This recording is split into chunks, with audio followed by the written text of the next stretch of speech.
My sister looked right at me, smiled, and said, "Oh, Hannah, she's just a friend of the family." 30 relatives stood there watching. My cousin whispered, "Wait, I thought you two were sisters?" Vanessa's smile didn't move. "Not really. Not anymore. My name's Hannah. I'm 24 years old. And I just got erased by my own blood. I grew up invisible. That's the only way to describe it. Vanessa was the star, beauty queen, homecoming princess, the one everyone loved. She married a guy with money and a fancy job title. Her Instagram looked like a magazine. I was the quiet one, the one who worked 2 jobs to get through community college. I became a medical transcriptionist. Not glamorous, not exciting, but it was mine. 3 years ago, I moved out of state for work.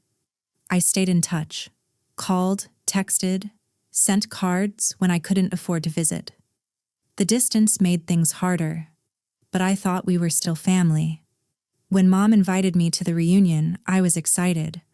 I thought maybe this was my chance to reconnect, to feel like I belonged again. I wasn't glamorous. I didn't have the perfect Instagram life, but I thought family was supposed to be family, no matter what. I was wrong. If you've ever been pushed aside by family, subscribe right now and tell me where you're watching from. Because what happened next changed everything. After Vanessa denied me in front of everyone, I tried to laugh it off. Maybe she was joking, right? Some weird sibling humor I didn't get? I pulled her aside near the drinks table. "What was that? Why'd you say I'm not family?" Her face went cold. "Because you're not. Not the way that matters. You don't fit in here anymore." I stared at her. "What are you talking about?" She counted on her fingers like I was stupid. "You left. You didn't come to my baby shower, my housewarming, my anniversary party. I was working. I couldn't afford. You don't contribute. You don't send gifts.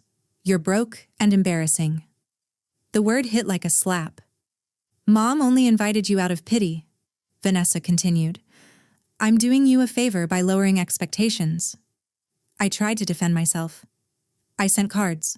I called. I tried." "Cards? Really? That's your excuse?" Her husband walked up, smirking. He looked me up and down. "Honestly, I didn't even know you existed until last week." A few cousins laughed. I felt my stomach drop. Vanessa turned back to the party like I was nothing, like the conversation was over. I stood there frozen, humiliated. I wanted to run, but something inside me whispered, "Not yet. Stay." Dinner was served an hour later. There was a long table under a banner with our family names stitched in gold letters. Everyone gathered around it, laughing, pouring wine. I walked over to sit down. Vanessa intercepted me. "Actually, that table's full. You can sit over there." She pointed to a small table near the back. It was for +1s and acquaintances. People who weren't really family. I looked at my mom. She was already seated at the family table. She saw me. I know she did. She looked away. I sat at the side table with strangers who didn't know my name. Vanessa stood up a few minutes later, raising her glass. "To real family bonds," she said, her voice loud and sweet. Everyone cheered. I stared at my plate. Then came the speeches. Uncle Gary stood up, microphone in hand, listing off family members and their accomplishments. Vanessa, our shining star, married, 2 beautiful kids, living the dream. Applause. Cousin Jake just got his master's degree. More applause. He went down the list. Even the younger cousins got mentioned. He skipped me entirely. Someone from the crowd shouted, "What about Hannah?" Uncle Gary squinted. "Who?" My chest tightened. Vanessa leaned back in her chair, loud enough for everyone to hear. "She's not really part of the inner family. Long story." A few people laughed. Others went silent. I felt my face burn. I'd just been publicly unpersoned. Later that night, Vanessa found me near the hallway. Her tone changed. Soft. Sweet. Look, I didn't mean to be harsh earlier. Family's complicated, you know? I didn't respond. She pulled out a folder. Actually, since you're here, Dad left some old stuff in storage under your name for tax reasons. Can you sign it over to me? Just paperwork. I frowned. What stuff? She waved it off. Nothing big. Just makes it easier for me to handle estate stuff. She handed me a pen. I stared at the folder. Something felt wrong. I'll read it first, I said. Her smile faded. Don't be difficult, Hannah. You owe us that much. I took the folder, but I didn't sign. Back at my hotel that night, I opened it. My hands shook as I read the first page. It was a property deed transfer for our late father's cabin, worth at least $150,000. And I was listed as co-beneficiary. Vanessa was trying to trick me into signing away my half. I sat there, stunned. I had no idea I was entitled to anything. When Dad died 4 years ago, Vanessa handled everything. She told me there was nothing left, just debts. I pulled out my phone and searched my email. Buried in my spam folder was a message from a lawyer. I'd ignored it, thinking it was junk. I opened it. It confirmed everything. I'd inherited 50% of the cabin and a small savings account. What they didn't know was I'd just found proof they'd been lying to me for years. There was another document in the folder. Vanessa's husband's LLC. He'd bought properties using the family name as leverage. Vanessa thought I was too small to matter, but I had something she wanted, and now I knew it. I called the lawyer that night, left a voicemail. The next morning, my phone rang. This is Mr. Brennan. I've been trying to reach you for months. I just got your email, I said. Your sister told me you didn't want your share. My blood went cold.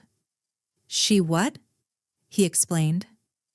Vanessa had claimed I waived my rights, that I wanted everything to go to her.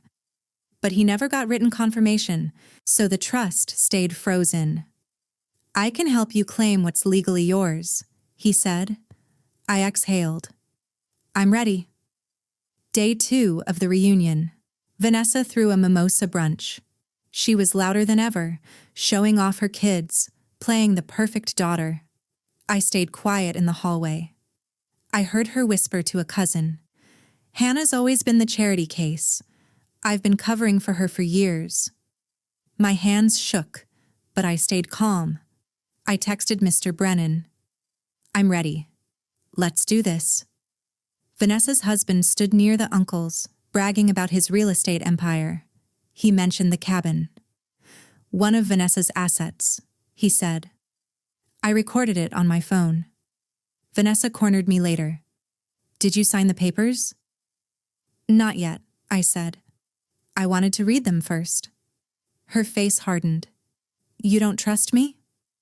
I looked her in the eye. Should I? She sneered. You've always been jealous. That's why no one wants you here. I didn't flinch. I asked Vanessa to step into a side room, away from the crowd. She rolled her eyes but followed. I closed the door, set the folder on the table. I read the papers, all of them. Her face twitched. You told me Dad left nothing, I said. But he left me half the cabin. You've been lying for 4 years. She tried to recover. That's not, look, it's complicated. You wouldn't understand estate law. I spoke to Mr. Brennan, I said. He told me you tried to steal my inheritance. Her mask cracked. Steal? I managed it. You were gone. You didn't care. I didn't know, I said. You made sure of that. Her voice rose. You don't deserve it. You left us. You didn't help with Dad when he was sick. I did everything. I stayed calm.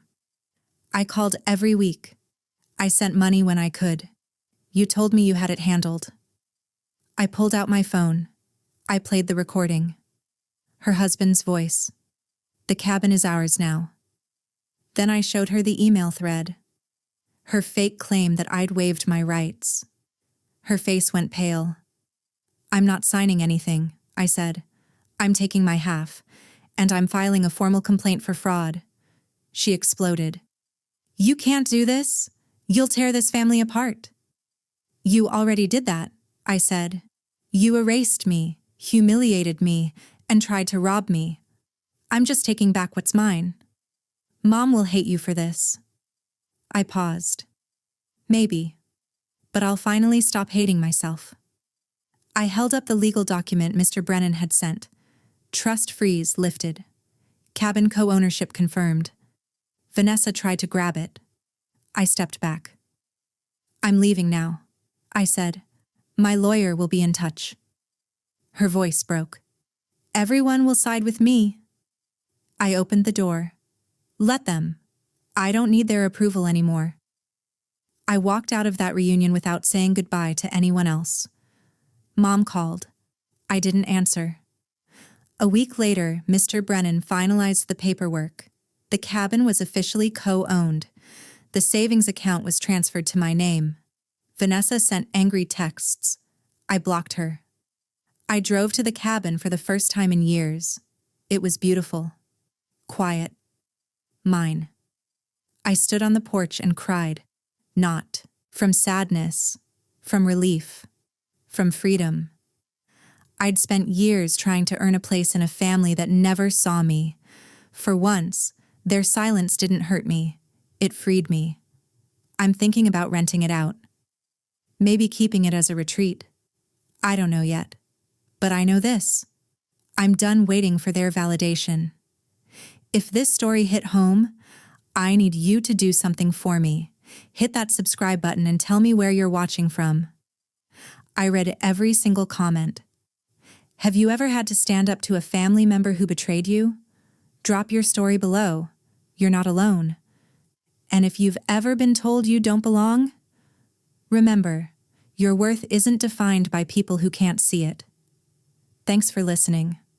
I'll see you in the next one.